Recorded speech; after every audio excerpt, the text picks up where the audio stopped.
Ginger Banks on the show. Hello. Thank you for having me. Oh, is that the clapping? Oh, it's not. It's okay. Hi, everybody. Thank you for having me. I'm excited. This could be a good day. This is a first for me. I've never actually done a Skype podcast before, so I'm kind of curious to see how this goes. So as you can see, we obviously are recording via Skype. Well, I don't know that they can see, but they'll figure it out soon enough. So obviously there's this thing going on right now in the world where everyone's shut down and we have to stay the fuck away from everybody. So to keep the podcast going, I was like, you know what, let me reach out to some people and see if they want to do Skype stuff. And here we are. Yeah. So you and I met officially for the first time a couple years ago at XBiz. Yeah. And I've seen you on a couple panels. Yeah. so, and I was like, because we were walking by and someone introduced me to you, and I don't remember exactly the words, but you said something that I was like, oh shit, she knows who I am. Because I was like, this hot girl knows who I am, and it stuck, and your name's always been in my head since then. So I'm pretty sure that it was about your Danny Daniels scene.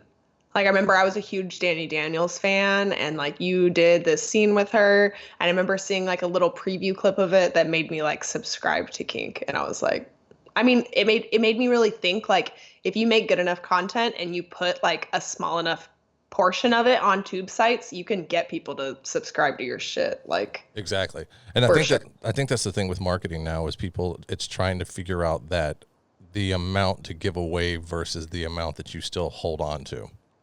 yeah, exactly. It's like if 90+% of people are watching porn on tube sites or whatever, it's kind of like, yeah, what portion am I willing to give away for free, or how much of the scene am I willing to put into a preview? Because people can definitely watch your previews and get off on them.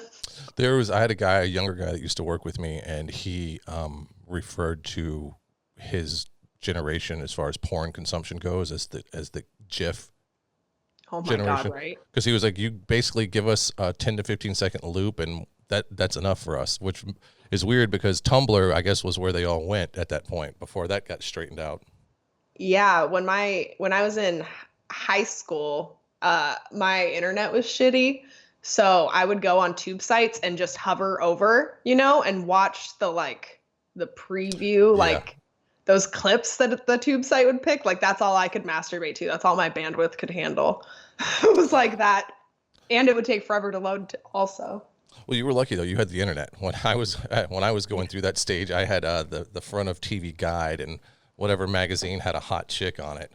The fuzzy cable stuff. Oh Did you no, ever- I'm well. There was that weird that you had to like wedge the on behind the dial, but mine usually just was like it was either Nat Geo magazines because there was nudity in there, Yeah. or like I said, like if it was a hot enough girl on the front of a TV Guide that you're young enough going through puberty, almost, and the wind could blow, and I'm like, that works. I'll take that It's one. like the Sears magazine trope in movies is real, like masturbating to the lingerie section in a Sears magazine. Yes. Everything worked. So let's talk about you for a little bit because, like I said, we've run into each other a couple times, but we've never like really hung out and shot the shit. So, Yeah, exactly. let's start with, when did you get into the industry? It was 10 years ago. I had just gotten my first webcam on a laptop, and I just started messing around on the internet for tension. Like, I would get dressed up, put on lingerie, and just go hang out on like Stickam and Chat Roulette and like see people like light up. They would get matched with me, Chat Roulette matches you with a random person. And I just like started to kind of see the value in it. Like, I would get so many messages popping up on Stickam, like private messages. I was like, there's something here, So I was in college at the time. I signed up through a webcamming studio. And he signed me up on multiple different camming websites before I settled on My Free Cams. And that's been my like main camming website for 10 years now. And then I started shooting clips with my boyfriend at the time. Eventually I got really interested and I really wanted to shoot with other people, which he wasn't on board with. So I left him about 3 years ago and I started making content with other people and shooting professionally a little bit here and there. And yeah, so that's what I do. And right before this whole coronavirus thing, I actually moved to LA to start shooting more and shoot with more people. And, Ta-da! The world says, hold da-da-da, on a perfect second, timing. not this year, not right now. So where were No, you so I'm living prior paying to like, this? so sorry, go ahead. Where were you living prior to this? Arizona, it wasn't too crazy of a move, but it was a little bit of a rent increase for seemingly no reason.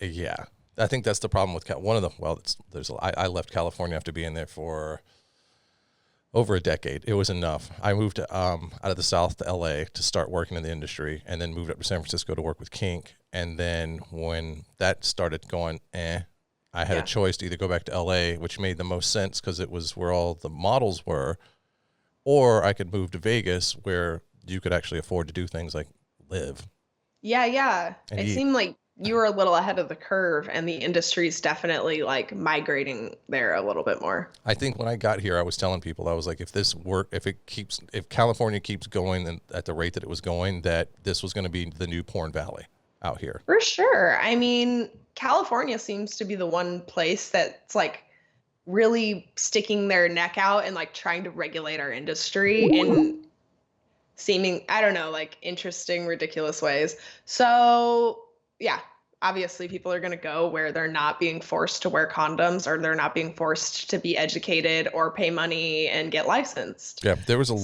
there was a lot of stink when that whole thing came around to where it was like, well, now there's condom enforcement bullshit's going to happen, and it's not that I'm against it. I don't think anyone's against safe sex and being, yeah. all of us. That's why we went to the 14-day testing and all this other shit. It's you outside of us don't get to tell us what to do with our fucking bodies. Yeah, I mean, why are we getting those 14-day tests if the government's going to come in and try and tell us what we have to do with our bodies, which is like the thing that bothers me the most is that we're being safer, in my opinion, than the general public. Much safer. If you go to any bar or nightclub or college campus in the country, the amount of unsafe sex, I mean, any sort of safe, like it's the safest amount of sex that you can have. Like the safest sex I've ever had has been in the porn industry because these are people that have current 14-day tests. And even on top of that, like the way the industry is going towards content and stuff like that, like I actually get to know the people that I work with. So I trust them and I trust what they do outside of those 14-day tests as well. Right. Like when you go to these bars, like you don't know this person you're meeting at the bar, and half of these people haven't been tested in years. If at all. Yeah, literally. Like some people are proud of the fact that they've never been tested and that they don't wear a condom.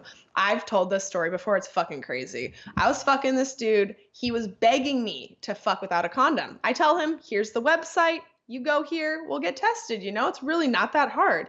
He says, I know I don't have an STD. I was like, how do you know that? He's like, I would feel it.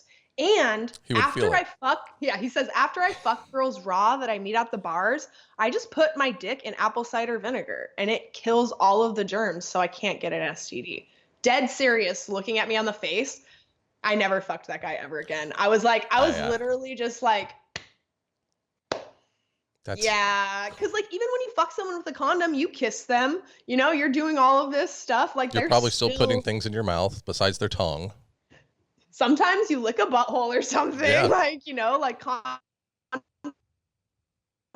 don't. So there's some level of risk involved in all sex. It's all like like just the level you're willing to expose yourself to. And I think porn stars are some of the people that are willing to take the least amount of risks that I've experienced. So yeah, it's amazing to me that people, and me being guilty as well when I was in my 20s, but I was also a lot safer because in my 20s it was the AIDS was huge and everyone was fucking terrified of it. So I went through puberty and all of a sudden AIDS showed up and everyone was like, oh shit.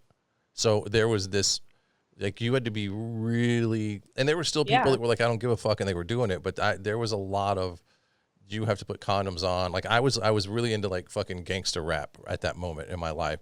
And there was every artist out there, they were talking about, put a sock on the pickle. Like there was more talk about wearing condoms and safe sex than there was shooting a motherfucker. That is so interesting. Because it was so fucking scary.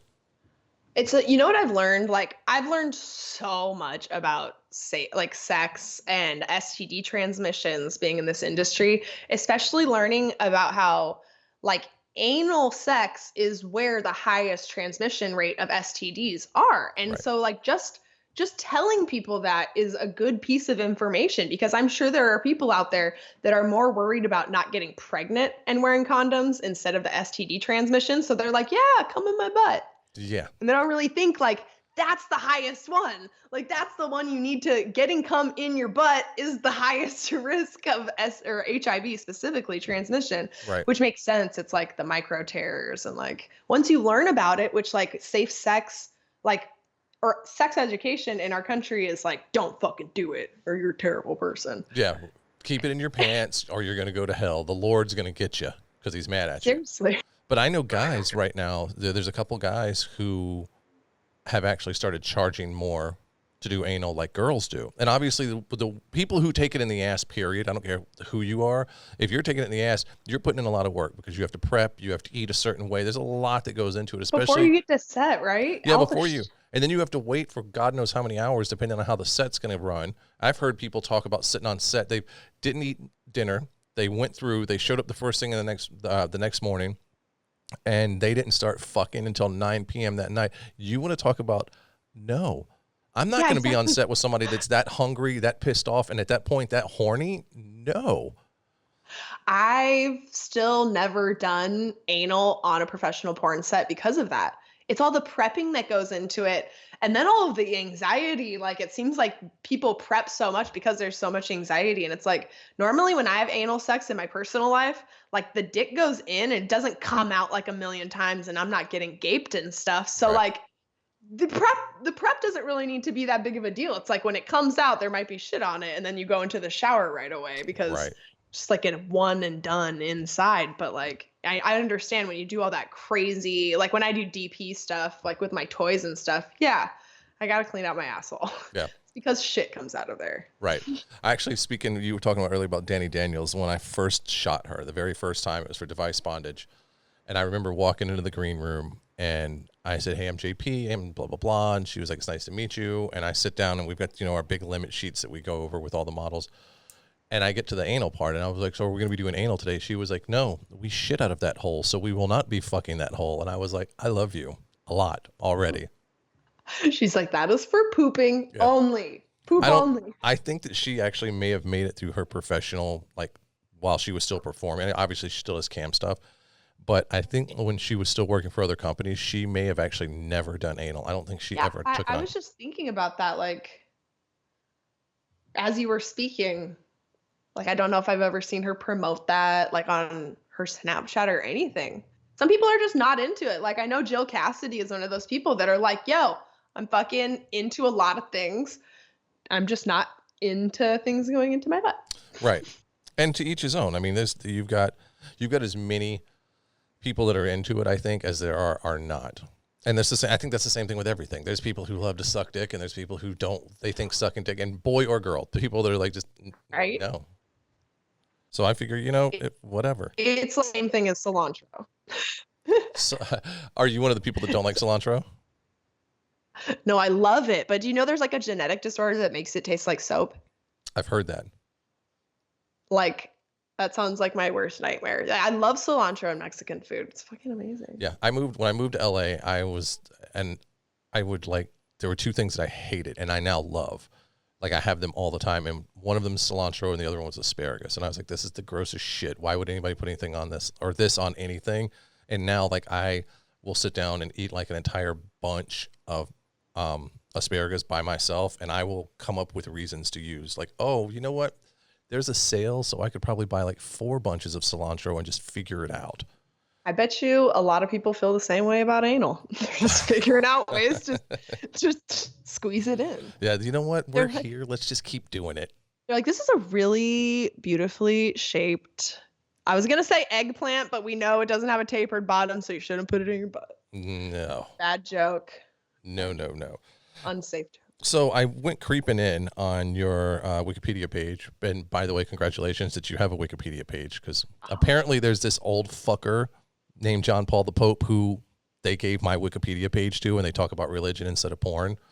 So fuck that Did you guy. see yesterday I posted that apparently someone was trying to get my Wikipedia page deleted in December, and there's a whole history of like it's like a dialogue of people being like, no, she was in this, and this, like she deserves to have a Wikipedia page. But one of the guys arguing against me, he was a Mormon.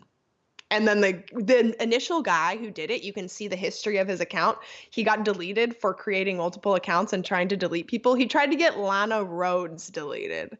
And then Kirsten Scott. Like it was like a list of all the porn stars he was going after. Lana Rhoades, like literally probably the #1 porn star on the planet right now. I don't get that. I don't understand these people who who are they're so spiteful that they're like, I just want to fuck people over. Like that happened to you, didn't it? That happened to like one of your, wasn't it? What was your Instagram account? Oh yeah, it's been deleted multiple times. Ever since I got verified though, it seems like I haven't gotten it taken down as much. I tried Like to that. get verified and they shut me down. Oh, And I've then heard actually a couple people do that because, like, I'm sure an employee looks at your profile, and if you get the wrong I get Jesus some, lover, yeah, I get some religious fuck, and they're like, not this. They finally well, actually deleted me. They got me. They finally you know deleted what that they account. do is they go on an IP address, like in somewhere in usually the Middle East or where their laws are different, and then they report you from there because their guidelines on Instagram are different than other places. Holy shit.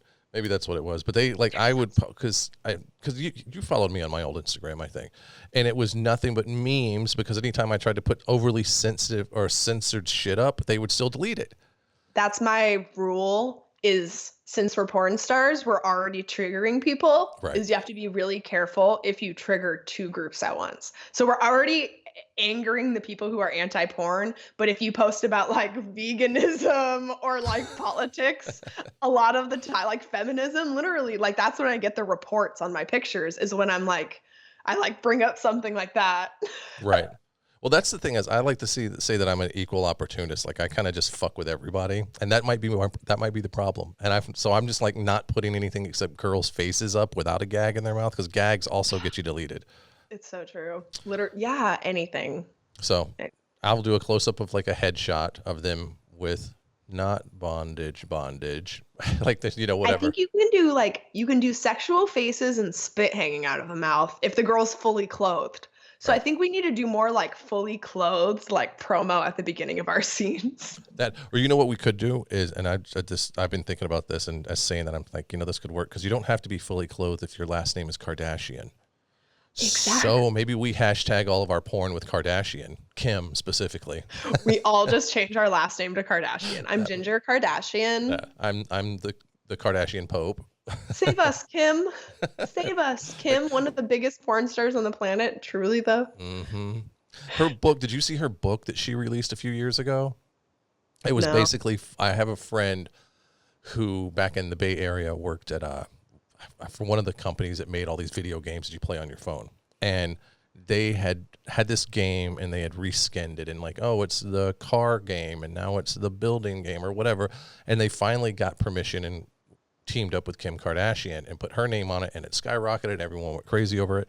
So he got to meet her because he was part of the IT team, and she handed out all of her books, like copies of her books that she had signed, which was whatever, that's great. But he brought it over and he was like, check this out, this is really cool. And I start looking through it, and it's nothing but fucking selfies of Kim Kardashian and her boobs. Oh yeah. Her selfie. It's her selfie book. And I'm like, are you fucking kidding me? A selfie book. Because your Instagram. Narcissism is mainstream. Like narcissism is cool now. Like, I don't know, man. People eat it up. People are so insecure in their regular lives. They want to see someone who's like that confident.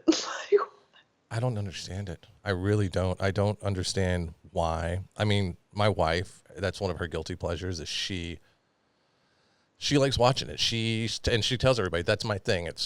But then she tries to, and I'm fine with you, do your thing. But it's when she starts trying to defend them. Well, she's doing good stuff. Fuck her entire family. They're idiots.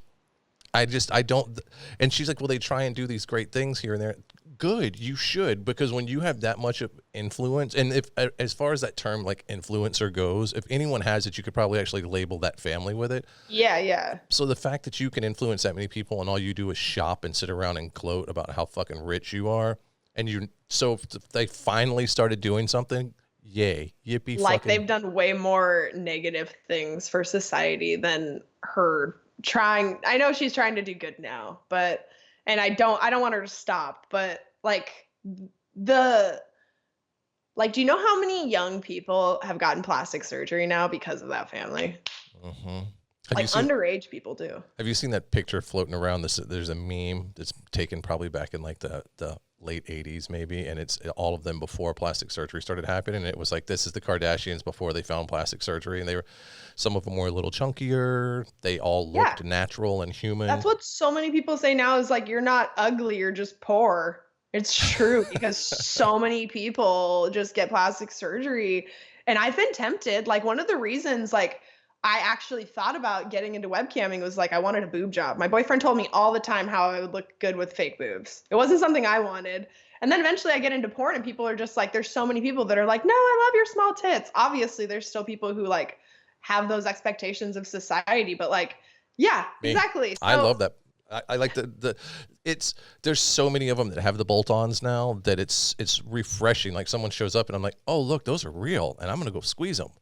Yeah, I just and I like I've had problems with addiction in the past. Like I don't want that to be something that I'm like, "Oh, I can just get this fixed and I can get this fixed and I can get this fixed." And it seems like it's the opposite. Like I'm trying really hard to love myself, like completely Right. love myself, and that seems like it's the opposite. Like it goes in the opposite direction of that. And moving to LA, it's going to be hard. Like people just say it so casually like, "Have you ever thought about getting this done? Have you ever thought about getting this done?"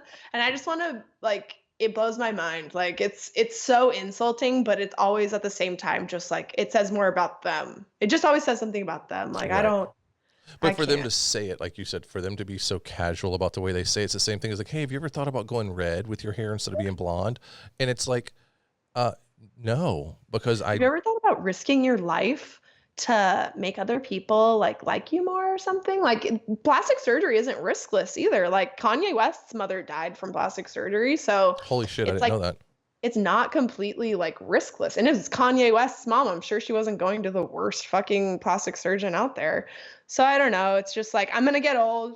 I'm gonna get wrinkles. I'm not gonna like keep fighting against something that's inevitable. Right. I want to look 50 when I'm 50. So Yeah. Well, wait till you. I'm almost 50, and I'm like, man, I wish I was a little younger looking. but I feel like I don't know, like experience and like knowledge and stuff like that is like I don't know, it's way more attractive to me as I get older. Yeah. I think, as I get smarter and I appreciate Well, I the, don't the know. thing too is that there's no science behind it. I mean, there is. I'm not going to say there's not. There are a couple of girls that I've worked with that I was like, um, shit, I think that might be real, and then find out that it's fake. But I don't know how much they spent, but there's out of the hundreds of girls that I've worked with, thousands, I don't know, however many, but the fake tits, all of them when they show up with clothes on, you're like, oh, those are fake tits. Yeah. And Well, did you know that that's like a style? Did you know they have like options? Like, do you want them to look real or do you want them to look fake? so people opt to have them be fake. That doesn't. Yes, I literally was speaking to someone about that. I was like 5 or 6 years ago, and I was like, why would anybody ever want that? And the girl was like, that's what I got when I got my boob job. And I was just like, oh, sorry. Like, because it makes no sense to me. Like, now it's called fat transfer, and you can get your fat transferred from like one part of your body to Right. another. I So know you several people. literally cannot tell if the person has had fat transfer. Like, how do you tell fat from fat in the body? So I Well, it's think the way it's that's like loaded, I think. yeah. Oh, yeah. The way they put it in. And here's the thing. At the end of the day, The way just so it's anyone, loaded. the way people, before anyone starts assuming anything, excuse me, I'm not judging anyone. We're just having a conversation because this is YouTube and all the other things. So people are going to be like, well, People will definitely get triggered. I mean, I'm taking a class at Yale right now. It's free. It's a free class at Yale. It's called The Science of Well-Being.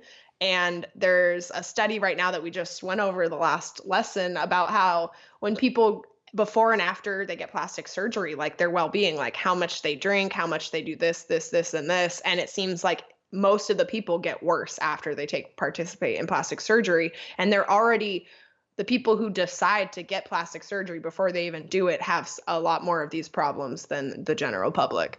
So it's just like, it's because we think, if I have the perfect body or I look beautiful, I'm going to be happy. And then when you get it and you're not happy, I guess it makes it worse. Yeah. you're like, fuck.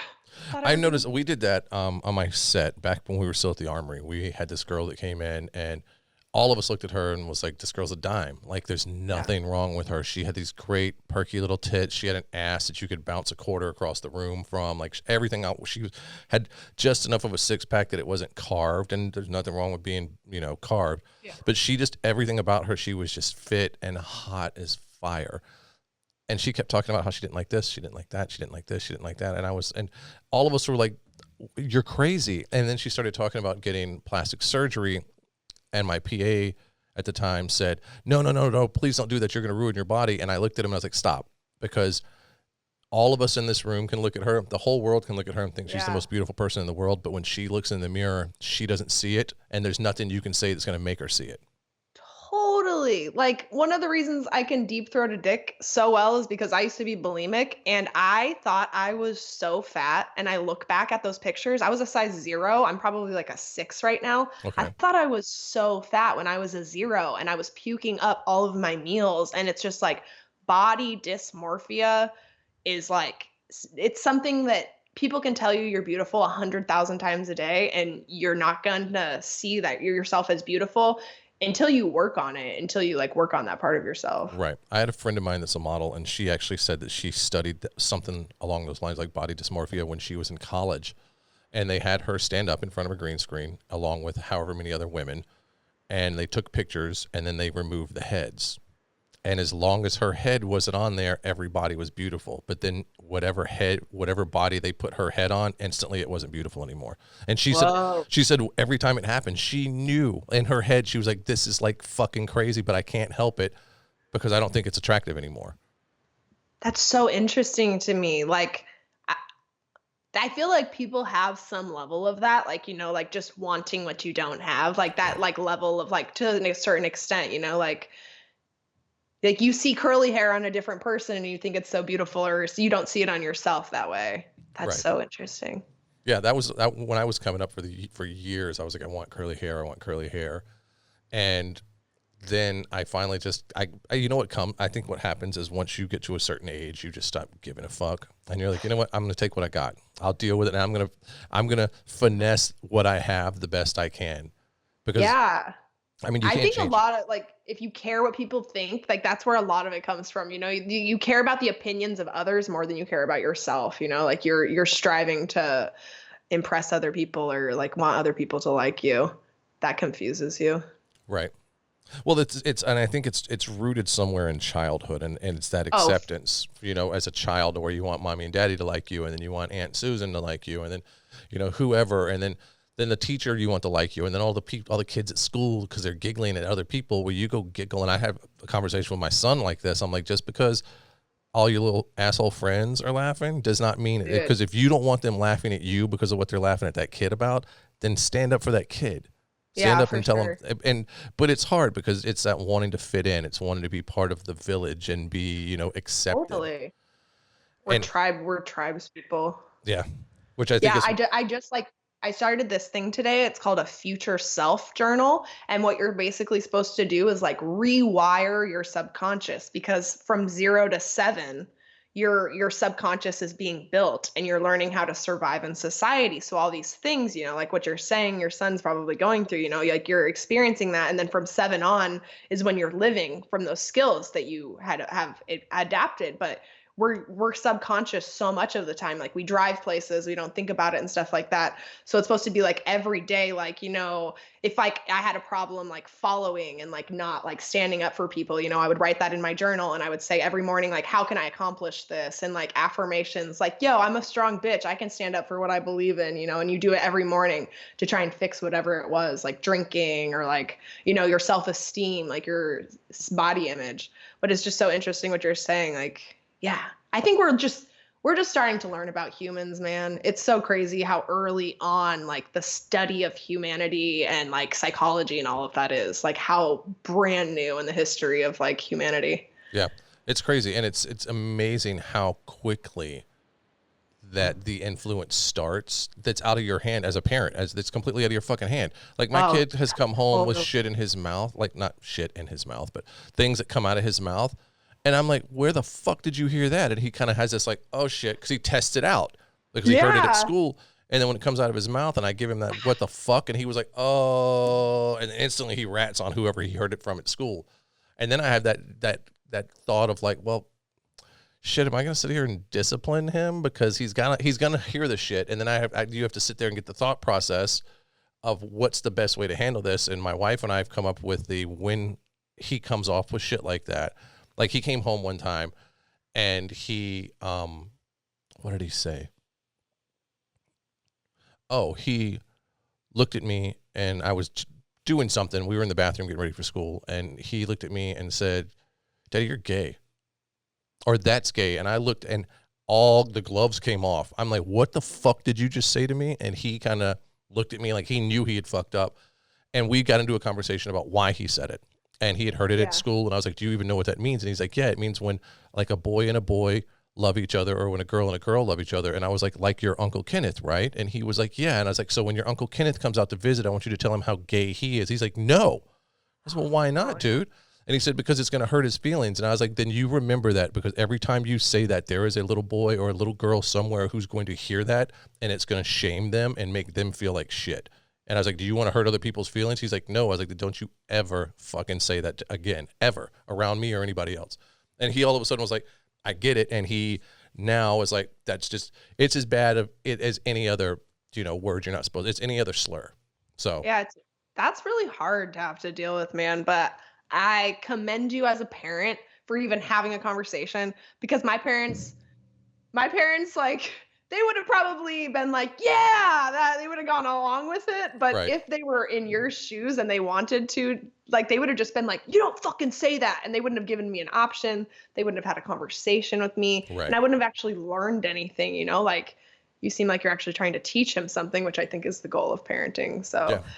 props on handling difficult situation. Thanks. That's the thing. It's like, I feel like as being a parent, I feel like, when they say, you want to give your kids more than you had, I look at it more as instead of financial, like here's a cool toy and this is a nice new bike. I feel like giving him a better head on his shoulders to be equipped with the world, as far as like, because shit's changing, man. Shit started changing a month ago, and it's getting even fucking crazier. Like I was talking to my father and was like, with this, the COVID thing going on, like, when I was like, when you were a kid, when I was a kid, you would tell me, I didn't even have a TV when I was a kid. And I was like, and now I'm telling my son, well, we didn't even have like the internet when I was a kid. And if this keeps going like this, my kid's going to at some point go, I remember when I used to be able to hug and hold hands with my friends. And that's like, I remember when I used to have a human contact. yeah. I just realized that today. I was like, when was the last time I touched another human? Like, it really made me sad and like appreciate it and think about how important it is for people, and like how it can drive a person like insane. It's like, it's not healthy. No. Like humans, like, isolation is healthy when you choose it. Studies have been shown that over and over again. And I'm a science-based, like, evidence-based person for the most part. And so, I think that a lot of people maybe should be empathizing with prisoners a lot more, or like people in solitary confinement. Like, maybe we should rehabilitate people. Like, I don't know. Well, you're creating monsters is what you're doing. When you're putting them in solitary confinement, there's punishment, and then there's mentally destroying someone. And what you've done is broken them. And it's more barbaric, I think, than beating the shit out of them.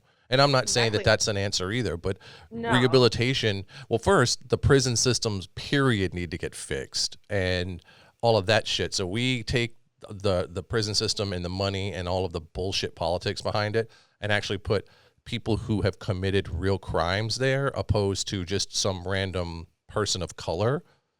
Exactly. Just saying. Who sold drugs one time. Yeah. And I know, before you all start bitching, sorry, I'm looking at my other camera. I know there's white people in there too. I'm just talking about the majority, the systematic bullshit that happens in this country. That's evidence-based too. It's like if you are comparing white people and people of color who are arrested for the same exact thing, people of color get put in prison longer and they get convicted more. It's just that's an evidence thing too. Right. So, of course, like yeah, I don't know. It's like it sucks that we always have to instead of just feeling how we feel, we always have to think about the way people are going to react, But Well, it's I being in the totally public get it. eye. I think that's what it Yeah. is, and I think it's but we, like we were talking about earlier with the Kardashian situation, we have an obligation at the same time, I think, to not spew bullshit out. And I mean, no I matter what, I'm going feel to that trigger. I know I so. trigger people all the time. That should be my middle name, is gonna trigger your ass, because at some point, but it's the internet and people are triggered and they're sensitive, and to fuck that, who cares? But it's, I feel like we have the position to influence people in a good way, but at the same time, it's that we also have to deal with, no matter what you say or do, you're going to piss off someone, and they're the ones with the opinion, and they're the trolls, and they're going to tell you that you're a worthless, ugly piece of shit, no matter what. Because I get that, and I've got so few followers compared to most of you girls, it's ridiculous, and I still get that, and I'm like, you don't even know me. I bring you naked women, and you call me these names. I do nice things for you. Why are you mean to me? I think, yeah, I mean, the more I've grown recently, I've had some of the craziest things said to me, but I always remember it's like that person and their experience with whatever I'm talking about, and that's why I'm triggering them in that moment. Right. And it's not my responsibility, like this is my opinion. I'm going to say what I want. And yeah, I piss people off all the time. But I think that yeah, we have a responsibility. Like we influence people, whether or not I don't call myself an influencer, but we influence people. Like today is my 4 years sober from alcohol. And Congratulations. thank you. Like so many people have told me, like, you were the person who made me think about stop drinking. Because the person who made me stop thinking or think about stop drinking was Steve-O. And all he did was talk about his sobriety, Like I'm not pushing it on anybody. I'm just talking about how it's benefited myself. And I think that science has shown that me statements, like if I talk about myself and like how I've improved and stuff, people actually listen to it and they retain the information compared to you. I Right. think that's why like inspirational speeches and things like that are like more valuable than like forcing people to be lectured or like forcing them to be in prison and like I don't know. Right. That was back to the thing. But it does. It's you get the it is inspiring, because I remember, like, when I quit smoking, it was the same thing. Like, I woke up one day and I kept telling myself, I want to do this. I want to do this. I was just talking to my dad about this. And one day, and he told me when I was a kid, he was like, well, if you want to quit, you can just quit. I'm like, shut up. You can't just quit. I've been smoking too long. He was like, boy, I smoked for blah, blah, blah, and I just quit. Sure you did. After 25 plus years, I woke up one morning and got pissed off. And that was it. I was done. I stopped cold turkey. And when I tell people that, I'm like, and I feel the same way. I'm like, I'm just talking about me, but in the back of my head, the asshole's going, if I can do it, you worthless Yeah, motherfucker, anybody can right. do it. And what was I gonna say? Fuck. I don't know. I was gonna say something, but that's awesome. No. Oh yeah, I was gonna say like there's doing and not doing. Like that thinking, like I wanna do it. I would always talk about that with my therapist. Like I wanna do it. She's like, well, there's doing and not doing. Like there's nothing in between that really. Like that, like so do it. Like don't just Right. like be in the not doing side, like choose to do it. So I think that's a thing to realize. Like every time you ponder on something, like you're not doing it. Right. Wasn't that a Yoda quote? There is do or do not. There is no try. Or something like Exactly. that. It's so true. So since we're kind of moving around this little Oh. thing, I had a question I was going to ask you. Um, you do a lot of advocacy work. What kind of got you doing that? Like where did that root from, as far as like a passion of yours, or did you just see a hole that needed to be filled, or? No, it definitely like it it started off like I had been reading books and stuff like called Coming Out Like a Porn Star and some other books like that. And then I was like, oh, I'm going to tell my dad what I do. It's going to be great. I'm going to tell him. And so I told him, and he initially like seemed like he took it really well. And then the next day I got a text message that was just like, do you need help? Is your boyfriend forcing you to do it? Like, I don't want you to try and glamorize it and all this stuff. And at that point, I was just webcamming. Right. So like it was probably the safest form of sex work that exists on the planet. And so I was just like, no, I'm fine, And then he's like, yeah, well, me and your stepmom don't want you to take your brother and sister on this vacation that I had planned. And so they made me like cancel like that trip. And that was like 5 years ago. And I haven't spoken or seen like in person my brother or sister since then. Fuck, that And it's sucks. been like, yeah, it was terrible. And the trip that I went on when I went there, I went to Washington to see some of my family and I was at this pride parade. And it was such an amazing, empowering experience. I was just like, oh my God, every like gay or trans person needs to experience something like this. And during the parade, there was this sign and it said, "Stop violence against sex workers." And I was just like, there's organizations like this that exist. And I like ran into the middle of the parade and I like got the information from the girl. And I was just like, I was just so inspired. And I was like, I feel like there's just not someone out there like talking about it, like that's what we need is like someone out there just like getting people to question like all of the stereotypes basically that we've been exposed to about sex workers our whole life. Because when a person isn't experienced with something, anything in the world, they rely on stereotypes. It's just their first go-to. And so I was like, I need to start doing, my first goal was like, we need to clean up the public image. Like people think porn stars, blah, blah, blah, Right. like they were like the worst or whatever. And then I kept hearing like from people in the industry that Ron Jeremy would just like grope people everywhere and like, oh, that's just what he does, blah, blah, blah. And I was like, oh, and then I That's not heard about it. acceptable. Yeah, I heard about it from outside the industry and I was like, so this guy who's arguably one of the most famous porn stars of all time is just known to be like a molester and an alleged rapist and we just like let him do this. So I made this little video just like compiling all the evidence that I could find on the internet. And Rolling Stone ended up picking up that like article and like writing about Oh it. shit. And it was like that was like our part of our industry's as close as we can get to a Me Too movement because he ended up getting banned from Exotica and AVN and stuff because he would molest most of the people that he would take pictures with. And I can say that with certainty because anytime this gets brought up around me, I hear a news story about him and it will never, it just won't stop, And so it kind of made me realize like, I just made a fucking YouTube video. Right. Like if you go out and you talk about stuff, it can have a ripple effect that ends up having like, I made that video in June and then it wasn't until like November or December that Rolling Stone even picked it up. So it was like, I wasn't doing it because of that, but it ended up being really positive. And so that was when I was like, I was in a relationship. That was when I was still in my relationship before the story came out and whatever. I realized like, this is what I want to do. This makes me happy. So I need to leave. Like I want to shoot with other people. Why am I not shooting with other people? Like there's nothing wrong with that. I'll be able to find someone that will love me regardless of doing porn. Right. He would say all the time to me to keep me in that relationship. Like who's going to love you or want to be with you if you're out there fucking all these people and blah, blah, blah. And that was really hard for me to get over at first. But now it's super easy for me because that's fine. If you don't accept this part of me, then I don't care. You don't need to be in my life literally at all, though. Like I won't have a business relationship with you. I won't have any sort of relationship with you if you're going to be ashamed of me or anything like that. Right. So I hired a publicist after I left him. Her name was Lainey Spicer. I don't know if you know her. And she would send me on interviews and just whenever people would ask stuff, I would talk to them. And, it's my passion now. I saw this TED Talk a while ago. It was about like the most successful brands or whatever that they have a why behind them, like something that gets people like they feel like they're a part of it. And they really are a part of it because the people that follow me on social media, they like send me articles, they send me tweets all the time, they get me involved. Like I have had so much media training specifically regarding to sex work that I've gotten from other sex workers that I've met on the internet,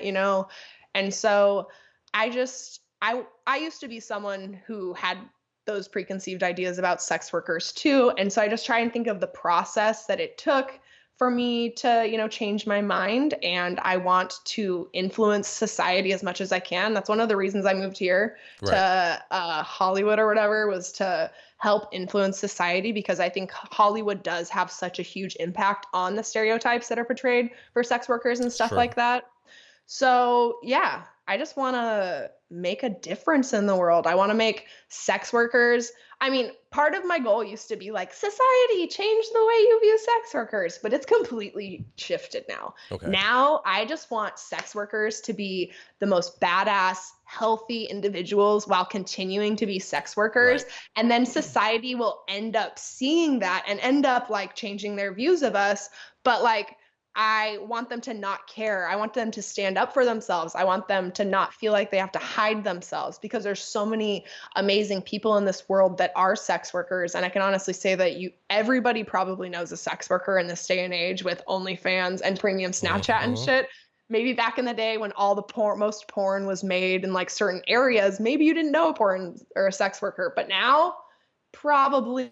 And like, Especially with the I internet, like you just, can't. It's if you watch porn, and that's the thing too. There's a lot of people out of guilt are like, I don't watch porn. Bullshit. If I you don't know. watch porn, for starters, I'm wondering what's wrong with you. And two, I'm actually that's why I'm looking down right now. I'm on there it is. I was trying to find this Instagram account someone pointed out to me, and as you're talking about this, I'm like, let me ask her if she knows about this. It's called on Instagram, they're called Fight the New Drug. Oh, I've heard about them. I think did Terry Crews tag them recently? No, I don't fuck with Terry Crews. I like Terry Crews. I think he's a pretty cool human, but he's a very anti-sex worker. Yeah, no, I think that he recently did this Instagram live stream and I believe he tagged that he mentioned that company or something He like. may have. I had a fan that reached out and was like, "Hey JP, this might be something you want to bring up on your podcast because they know how I am as well as you." So, it's Fight the New Drug. We are a movement for love, non-religious, non-legislative, non-profit, raising awareness on the harmful effects of porn and exploitation. Hashtag porn kills love. Yeah, Oh, I got the sights on them. that basically like as a person who used to struggle with alcohol, my goal in life is not to get rid of alcohol. My goal is to give people the skills to not abuse anything or become Right. addicted to anything because if you can become addicted to cheesy potatoes or buying cars or like literally anything in life, Plastic surgery. anything that feels good, anything that stimulates that part of your brain that goes, "Oh yeah, that feels good." Like anything. So it's not porn, it's people being an unhappy lie, living unhappy lives and using porn way too much to where they fucking lose all their money or they lose their family. Right. And that's not porn's fault. That's that person's fault for taking porn and using it too much, just like alcohol or anything in the world. You can abuse it and you can use too much of it. And the same thing with all these people that are trying to say, like, porn exploits people. Yeah, porn in the hands of a bad person is going to exploit the fuck out of them, just like Right. a fucking knife or a gun or anything. Or And so we McDonald's. need, exactly. So we need to make society healthier. We're never going to ban porn, but there are literally people out there that are trying. Oh, They're they're doing their trying damnedest. really hard and like right what with what happened with Backpage, I truly believe is happening to Pornhub right now. I believe, and I don't like how Pornhub got started and I don't like clip sites, but they are the one clip site on the planet that works with us and pays us out and Right. will actually listen to us. And so my fear is that they're going to take away Pornhub and there's going to be this vacuum left. It's like they think that banning Pornhub is going to ban like the trafficking videos or the abuse videos that do end up on Pornhub. And Right. I don't believe that. I believe these organizations want to get involved in the government regulating pornography and getting it offline. Like literally that's their goals. If you look at there's these organizations right now, Exodus Cries, I think the name trafficking hub, and they're trying to say that Pornhub is trafficking. And if you actually look on these organizations websites, their goal is the abolition of sex work, the abolition, like completely abolish it. Right. And but they have so many people in the industry like working, like getting involved and getting excited because they're using their emotions. Like they're not really thinking about what will happen if section 230 of the Communications and Decency Act gets repealed. I think most websites are going to not be able to hold, they're probably not going to have a lot of porn uploaded anymore because it's going to be they're going to be liable for anything. Like if I wanted to fuck someone over, I could just upload something terrible to their website and then report them for it. Right. Like, that's crazy for people to, I don't know. I think that it would be great if some things changed. I would like to see like Pornhub work with performers more. That would be something that I would love to see. Right. And so maybe they should start like if maybe they should start taking it a little bit more seriously if these people are going to try and get them shut down, because Right. that's their goal. Their goal is to get rid of porn. Their goal is not whatever they're saying right now is just an illusion to get their foot in the door and get the government involved and the government regulating us. Right. And it's scary. But I feel like that, like you said something earlier about it, like the guns or anything else. Like it's the mindset that if you just blame the inanimate object or the video or whatever, then you don't have to take responsibility for who you are.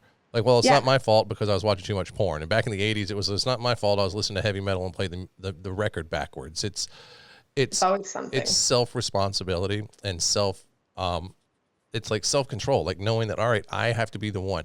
I'm doing these horrible things because I have an addiction and I can't stop jerking off. Or I have got my mental health is not where it's supposed to be. And I, instead of trying to get some help, I just pick up a gun and go do something stupid. Totally. Or I go to McDonald's 5 times a day and eat fucking 17 cheeseburgers. So it's one of those things that it's all of it still comes back to the basic thing of just mental well-being. And that's something that I feel like since the Reagan administration back in the 80s it was dismantled. I mean, he came in and was like, all right, well, we're going to kind of shut all of these mental institutes down. And there's still, there's places for people to go. But I mean, this even goes into like the homeless situation where there's a lot of people. It's like, well, you had mental issues and no one can handle you and they can't keep you because there's no institute. Worse and worse. Yeah. So becomes this, bigger fucking problem all the way around. Whereas if we as a country, maybe even as a world, started focusing more on mental stability and mental health. I think that's the root of literally so many problems. Like we've talked about abuse, we've talked about prison reform, and it's all related to people's mental health and mental well-being. Right. And so I think that as a collective society, I think we're starting to wake up to that and we're starting to be a lot more conscious of these things. And so that's one of the things that gives me a lot of hope for the future is just like the amount of people that are trying to heal themselves and become better humans and how much of a ripple effect that's going to have in the long run. Because, in my opinion, everybody who's an abuser was abused by someone. Oh, 100%. So I tell my kid, I was like, the bully is getting hurt at home. Yeah, exactly. You don't wake up and start hitting things. And if you do, then there's something wrong that you need to have addressed. Yeah, you've had a brain injury maybe or something. But other than that, the people that go around picking on people and hurting people and being mean to people are experiencing the same thing or have at some point in their life. Exactly. And so I think that, just that, like, I try to say that there's no good or bad people in the world. There are healthy and unhealthy individuals, and just talking about it like that completely changes your perspective. Yeah. But I mean, I'm watching this documentary about these murders that happened in Atlanta in the 80s, and the way the cops Wayne Williams. I was raised in Atlanta. Oh, wow. I remember being a kid. Sorry to cut you off. I remember being a kid, and we weren't allowed to do anything. Like if we went out, we had to have at least 4 of us with them, like as a group. And this is when I was like 10 or 11, and I'm 6'4" and over 200 pounds as a grown man. So I was still a bigger kid then. And we still had to have, I think my dad was either 4 or 5 of us that had to be together, or we weren't allowed to walk the streets. And we had to sit there and have the conversation with parents on both ends saying that if someone comes after us, we're running and we won't leave anybody behind and we'll fight for our friends. Like there was this like ritual that we had to go through, or we weren't allowed to go out. And there was at one point there was, the street lights come on. So it's time to go home. We had to be home, I think by 4 o'clock because you knew the sun was going down no matter what time, what was going on. I think it was the summer when it was happening, but it was like, he didn't care. Yeah. And it was terrifying. That's such an insane, like I can't imagine living through that, especially as a kid, man. And you know what's crazy is especially if you, all the stuff that we've been talking about, dig in a little deeper, there's no fucking proof. They got him on one thing and it has nothing to do with the kids. Yeah, they're basically just like, they're leading up to that. It's just the second episode right now, so I don't really know what happened. But just the way that the cops are talking, they're just like, yeah, it never could have been a white person, like blah, blah, blah, blah. And they're just like, so you never what? You never looked at a white person? But the cops are just like, he was just a bad guy, bad person, bad blah blah. And I'm just like, oh, that's not, humans aren't, I truly don't believe that anymore. But I believe we've been led to believe that for so long that and even we tell someone that they're bad. You tell someone they're bad, they have no hope. Like, why would they ever want to get better? Like, no, you're just a bad person deep down. Well, if you tell someone that, you tell somebody anything, like it's the same thing as like you were talking about motivating earlier. Like if you constantly tell people you're an amazing person and you're going to do great things, there's a good possibility that they're going to have that in their head enough that it's going to build confidence that they're going to try because they've been told. But if you constantly tell someone you suck, you're a failure, and you're never going to be shit, you should just give up now. That's harmful. Yep. I was the only child that my parents were like, you're going to go to college. And the rest of the kids are like, I don't know what you guys are going to do. Guess who's the only one who went to college? You. Like it affects a person. It really does. Yeah. God. The not knowing that as a person going into like, oh, I'm going to become a parent one day. And you don't realize how influential every fucking thing. My son has since this started, he's wanted to start taking showers in my bathroom. And I finally asked him last night, I was like, why do you like taking showers in my bathroom? You've got a shower in your bathroom. He's like, because I like to smell like you. So he wants to use my body wash. He wants to use my shampoo. He wants a loofah like mine. But it's everything. Like there's times when, several years back, he would start doing something. I look at my wife. I'm like, what the fuck? Where do you get that from? She's like, oh, that's you.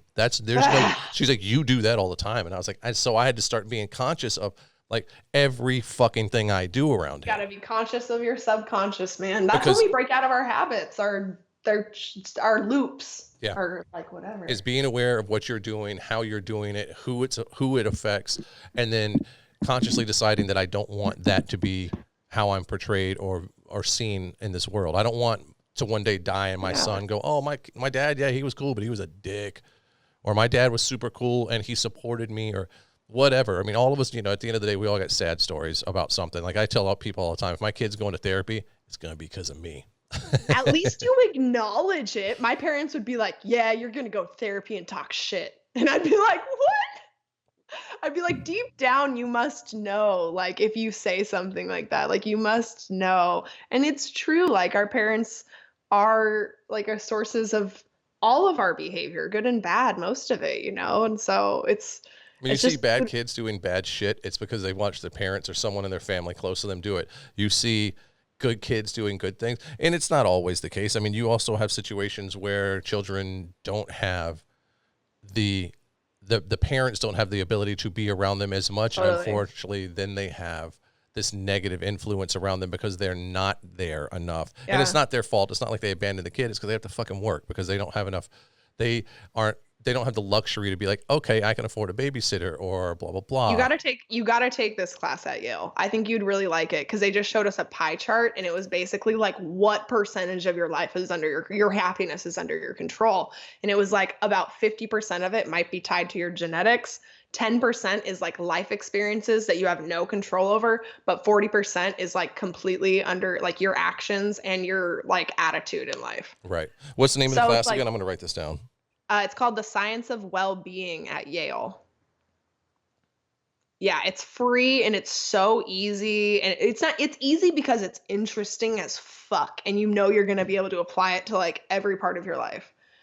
It shows how like when you get to a certain amount of money, like there's a certain number that you can get to. And after that, your happiness doesn't really correlate with making more money. But people keep trying, It makes sense why billionaires exist because they think they're going to get happier. They constantly think they need more money, but it's like, it's just so interesting. Yeah, I'm definitely going to look that up. Plus, it's going to be cool because I didn't go to college. So for me to say I'm going to take my first class is going to be at Yale. Yes. Plus, they should be honored. That's what I've been trying to like. Go ahead. I've been trying to get people in on that thing. Like, hey, even if you don't get anything out of it, you can tell people you went to Yale. Yeah, that's what I'm going to do. Plus, they get to brag because they can be like, the Pope came to Yale. Exactly. The Pope was one of our students. Yeah. We don't like to brag, but you can go to Yale and you don't have to live in Connecticut to do it. Do you know, I've got friends that live in Connecticut and I'm from Georgia, so I'm used to the humidity and the swamp ass and all the things that come with all of that kind of stuff. And after being in California for over 10 years and then being out in Las Vegas where there's nothing but sand, I miss beautiful big green trees and lawns and yards because everything in Vegas, if you've ever been to Vegas, it's all of it's cookie cutter. There's It's all no personality out here. it's all rock landscaping. Yeah, Yeah. that Arizona is pretty similar to Las Vegas in that regard. Yeah, I was pretty depressed. I lived in Connecticut for like a year and a half. So, and it was at the end of my relationship. It was terrible. Okay. So I would love to go back there with a different perspective on life because that was the one thing I did love was like hiking by myself. And like I've never seen the colors on the leaves change before. Jesus, that is one of I the, would like be driving and I'd be like, "Oh my God, I'm driving 15 miles under the speed limit. Holy shit, I yeah. need to try." Well, it's nature and it's one of the most magnificent things in the world. Like to sit there, like one of the probably the and being again from Georgia that you see it.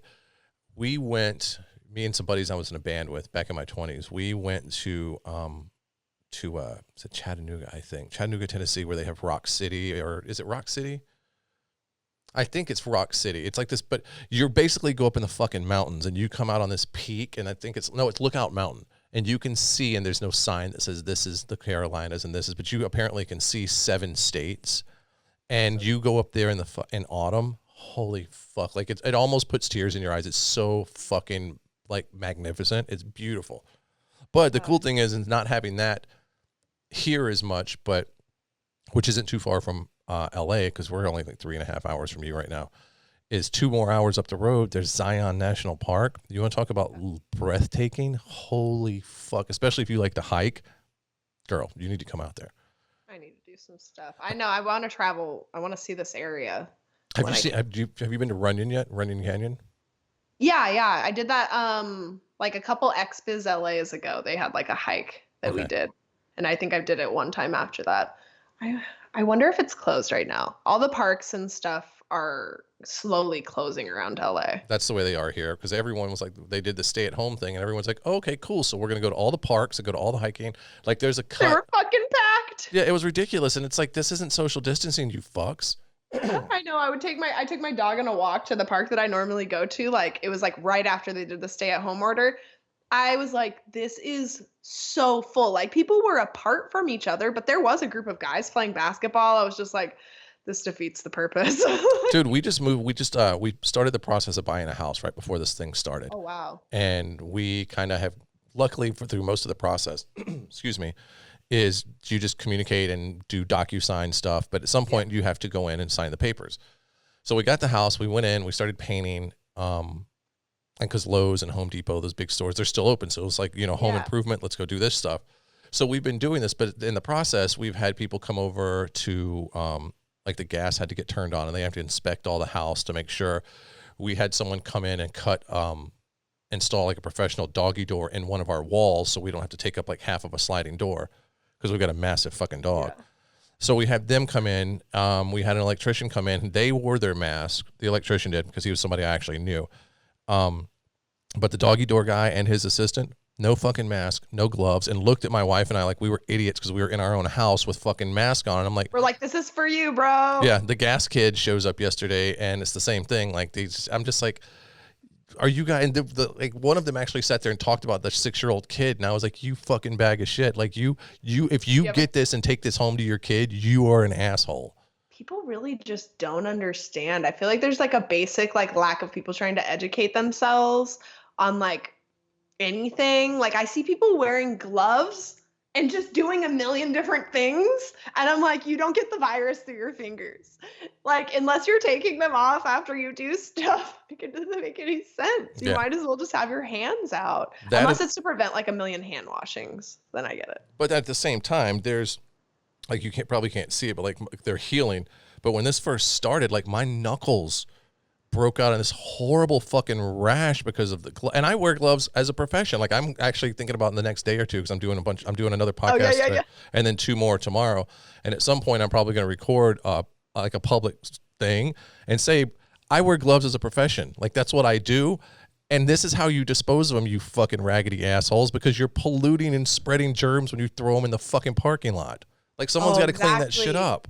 Oh my God. No, I went to Target and there was like a pile of like Lysol wipes on top of the parking garage thing that you push to get a ticket. Yeah. It's like a pile of them on top of there. I'm like, people are so fucking inconsiderate that they're like, no, I'm just gonna let someone else clean this up. Like, Yeah, I don't get you're it. I don't, and I think there's so many people who have this mentality that we're being duped, that there's all of these conspiracy theories behind it. If you want something, you want a rabbit hole to go down, go look up the conspiracy theories behind COVID-19. 5G. Yeah, the 5G, the fucking what's his name, Gates from Microsoft, Oh about. yeah, how he's gonna implant us with all with chips. Well, no, well, it's even that he supposedly had something to do with the smuggling out of Yale that get it to China, because he's got, apparently Bill Gates has this massive thing, and he spoke about it openly for years about how there needs to be controlled population control, Population control. and that there's a lot of crazy fucking theories right now. No, I know. But I feel like people so desperately want to feel like they're a part of something right now. Like I don't go to church anymore, but I feel like that desire, that tribalism, that whatever, and it makes them feel special, like they know something that other people don't. And Right. like you're dumb. And like you're dumb. I'm not the dumb one. Yeah. I want to circle back real quick because we're gonna have to wrap this up in a little bit, but you told a story earlier about Ron Jeremy, and you said everyone had a story. I got one for you. Oh, great. There was a model. This is phenomenal. There's a model who she subs and tops for Kink. Her name's Mona Wales, and she came back from AVN 2, 3, maybe 4 years ago, and she's in the building, and she's like, JP, you want to see the best picture ever? I got a picture with Ron Jeremy. I was like, fuck yeah. And she shows me the picture, and it's him held up. It's a side profile of his face, and you see his hand around his throat, and he is beat red, and he looks like he's got Satan holding him. And I was like, holy fuck, what is that? I was like, what's going on? She was like, he decided he was going to touch my pussy. And she grabbed him by the fucking throat and slammed him into the wall. And she looked at her friend. She's like, you want to get a picture of this? And told him, you don't get to breathe until my friend takes his bed, or something along the. But either way, there's this phenomenal picture she has of her pinning this motherfucker against. I think someone sent that to me a couple years ago on Twitter. Dude, that's amazing. Yeah. I wish that I and everyone else, like, she's so badass. Like, she's so amazing. Yeah, she's pretty awesome. Crazy. But yeah, when she showed me that, I was like, this might be the best thing ever, because the only time I ever met that guy was, it had to have been 7, 8 years ago, back when I was still in LA, and we used to go to the fetish tribe party at the Venetian, the big after party, the big fetish after party. And I was leaving. It's 4:00. I'm done. I've had enough. I don't give a fuck, whatever. I was still single, so I was like, 4:00 was a time where I was even like, I gotta go. Yeah. And I'm walking down the hall, and here comes Ron Jeremy, and I looked at my buddy that I was leaving with, and I was like, there it is, right there. That's the new slogan that we're gonna have. When Ron Jeremy shows up, it's time to go home.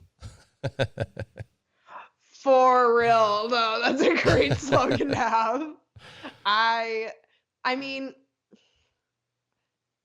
he got banned from all these like things and stuff, but I was at something recently, and one of the owners comes up to me and he's like, so Ginger, it's been a long time, since Ron got banned from all this stuff, and we were just wondering if he could like come to the party.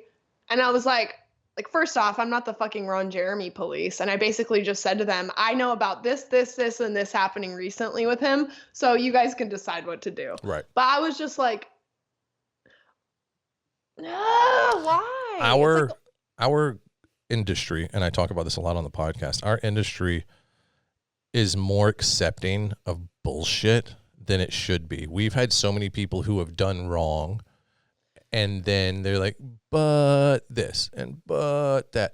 And I understand forgiveness. I understand that people make mistakes, and I am willing to give people second chances. But how about let's start with, instead of having to give people second chance, we start teaching people that we don't tolerate the bullshit to begin with, and that the models don't have to put up with that shit in the first place, and having the tools put into place to where the girls and guys know that they don't have to do this thing or that thing or any other thing because I want another job, I want to get hired back. So, and having those things in place rather than us, it's going to what you were saying earlier, instead of trying to fix them after the fact, let's try and give them the tools to maneuver in the first place. I did not have the boundary skills to start doing porn on porn sets when I started doing porn on porn sets.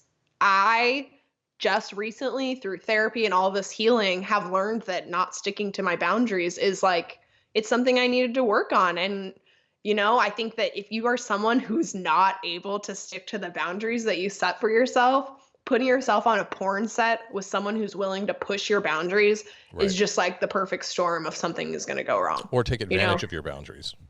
Totally, 100%. And Yeah. so, and I couldn't stand up for myself in the past in situations that now, I probably would recognize unhealthy behavior and never even be on set with those people, but it's something that I didn't have those skills. I wanted to work with big name people that I thought were like legends or whatever. And like, that doesn't really matter a lot of the time. It doesn't make them a good person. No. And I think that a lot of the time you do see big name people working with problematic performers. And so a lot of girls think, oh, well, that's what I have to do to be successful. So I'm still going to work with this person, or I'm still going to do this thing, or I'm going to whatever. Right. And, yeah, that's why I try to tell a lot of sex workers, do what you want on camera. Don't do anything else you don't want to do sexually, because there's a company that will hire you. There are people that will watch that stuff. You don't need to do stuff to get a check. Right. And have all of your if you can, have all your bills paid outside of going on someone else's porn set, so it's easier for you to walk away. Right. I hear a lot of terrible stories from people that are like, no, I needed the money for rent. That's when I traumatized myself, like by staying on that set when I should have left, but I needed the rent money. Yep. I refer to that as a stripper mentality, only because I've dated my fair share and probably about 4 other fair shares of strippers. Like, I had a thing for strippers. But it was a lot of them, and not all of them, but there was a lot of them, a good majority of them, I would say, that in my experience, that same thing.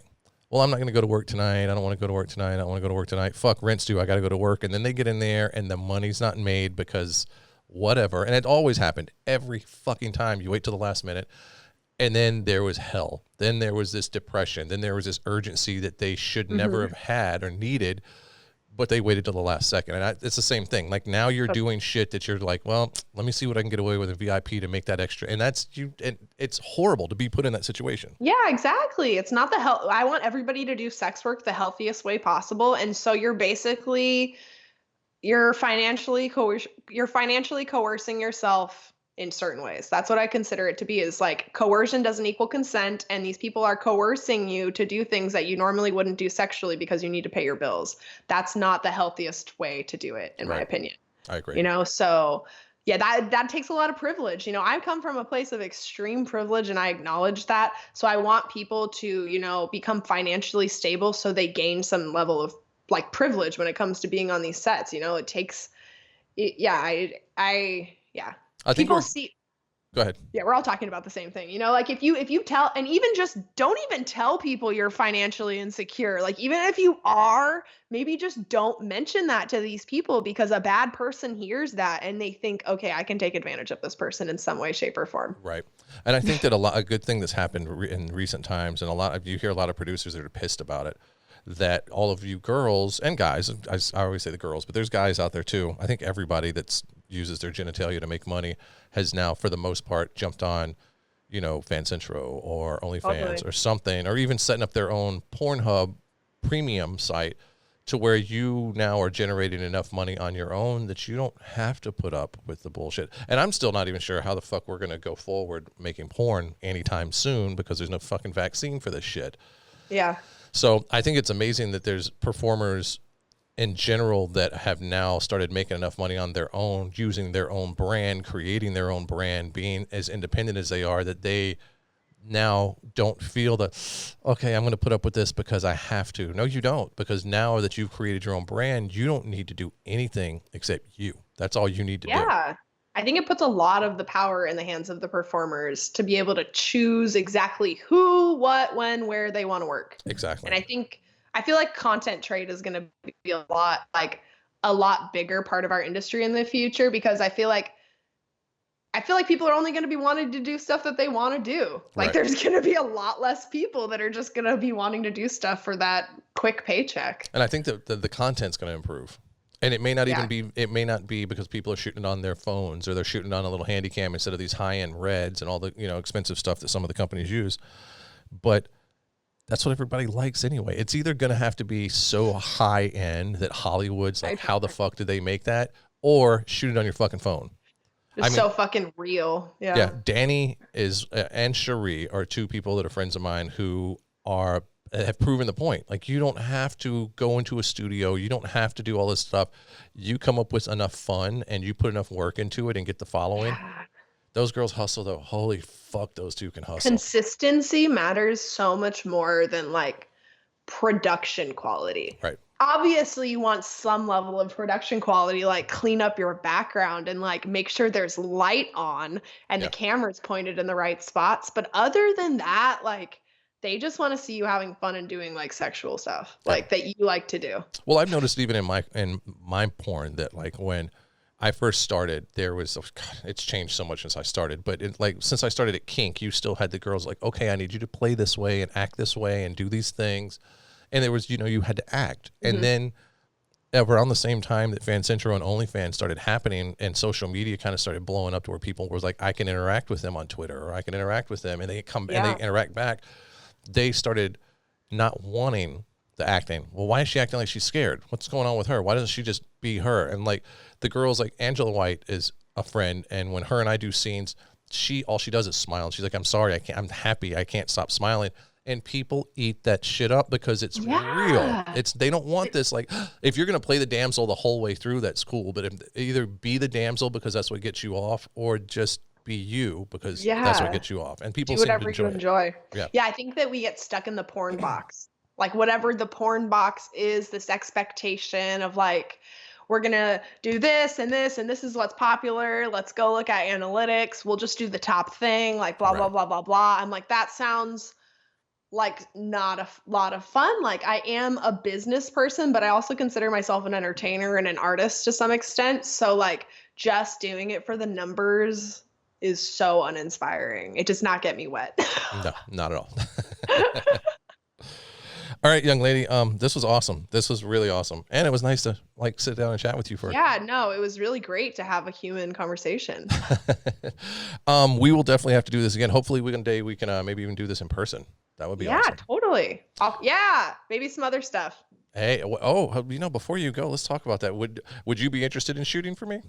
Oh, totally. You're at the top of my list for like kink stuff. Like I said, I was in an unhealthy relationship. I kind of fucked up when I first got into porn. So I've just been very like hesitant, but no, you always have been at the top of the list. So. Oh, fucking shit. I'm all like, I'm not, am I turning red? Like I'm all like, I have a yes list of people that I've met, and I've talked to. That's what I try and do now is like meet people, get to know them and be like, yeah, this is the person that I would have sex with. So yes. This quarantine needs to hurry up now. Like, it needed to hurry up before, but it definitely needs to hurry up now. I know, but it die. Alrighty, you were a badass. Thank you so much for everything, and we'll talk to you soon. Yeah, thank you so much. I had a blast. Have a good day.